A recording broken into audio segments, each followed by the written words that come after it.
अस्सलामुअलैकुम, welcome to my YouTube channel. आज हम बनाएंगे चकोतरे का जूस। सबसे पहले हम चकोतरों को काट लेंगे।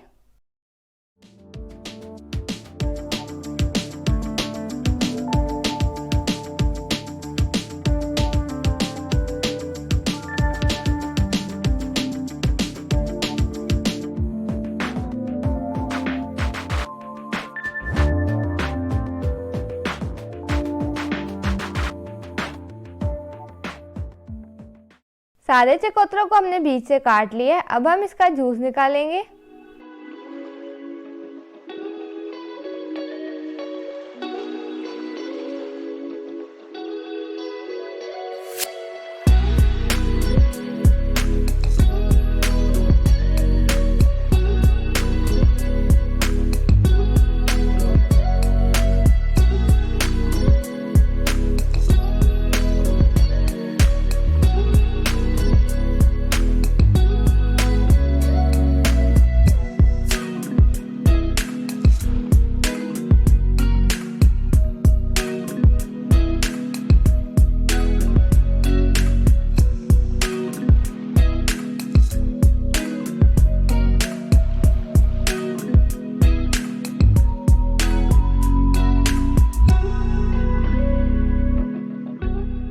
सारे चकोतरों का जूस निकाल लिया है। अब हम इसमें 1 खाने का चमचा चीनी डालेंगे। ये आप अपने टेस्ट के हिसाब से कर लीजिएगा और चीनी को मिक्स कर लेंगे।